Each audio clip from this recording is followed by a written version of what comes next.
Today we're going to see how to use the Ministry of Education Zoom.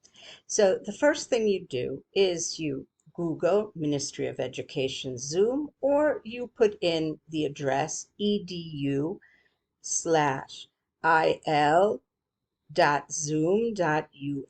So here I've got the address all ready for me.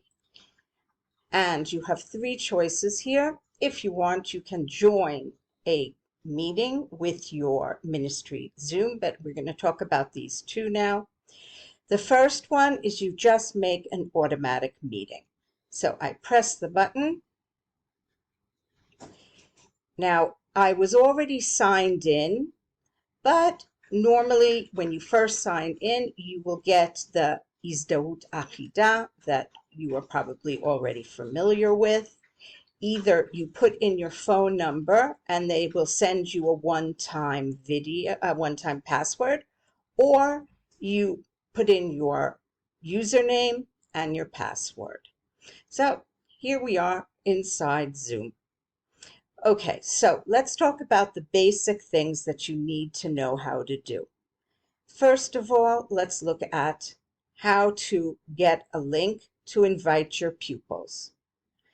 So here you see it says invite. I press invite, and either you can copy the entire invitation or just copy the invite link, and you send it to your pupils however you normally send them links, whether it's in WhatsApp, Google, or Google Classroom, whatever you use, but you need some way to be able to send them links. Now let's look at the next important thing. We've got security. So all of these are the possible things that you can choose to have on or have off. You must have a waiting room because of, if you listen to the video that I made about Google Meet, you'll know that there have been unfortunate events where people have come into Zoom meetings or Meet meetings and showed the pupils very disturbing pictures. You must know not to let kids in that don't have their real name written. Okay, so here's the different possibilities. If you want to let the kids also screen share, there you go. Do you want to let them take part in a chat? Can they rename themselves? Can they unmute themselves? Can they start a video?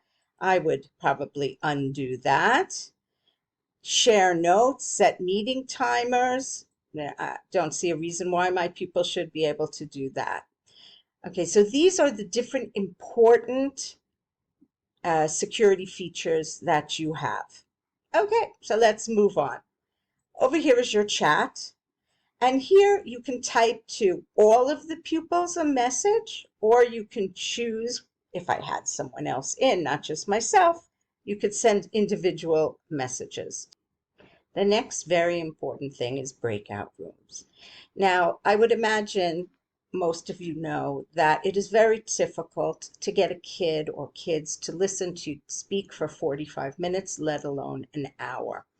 So one of the great tools that we have in both Google Meet and Zoom is the opportunity to let them work in breakout rooms, which means a number of kids or two kids are sent into a room just by themselves. Now, you as the teacher can always pop in and out.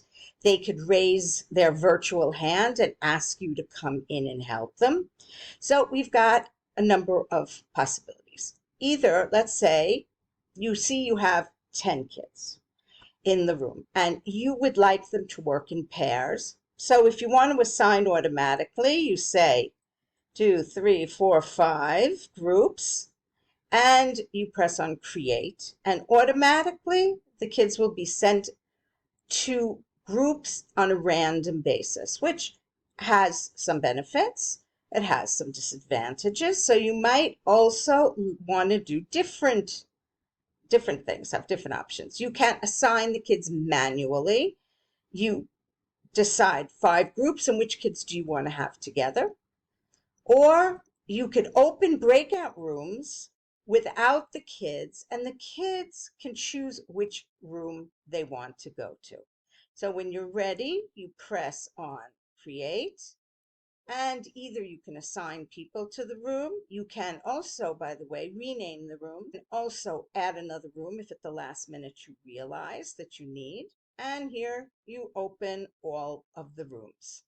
So I could join two in one of the rooms and go in. And when you're ready, you can close the rooms. You can also broadcast messages to the rooms. Okay, close all rooms. And what's going to happen here is they're going to get a message that in 60 seconds, the rooms are going to be closed. And then they will all automatically be brought back to the main room. So we also have reactions. The kids have the reactions too. They can raise a hand and you can call on them and all the other things. So these are the really important basic things that you need to know. You also know here that you have more difficult things. If you suddenly see your microphone is not working, you might need to change where the sound is being recorded from.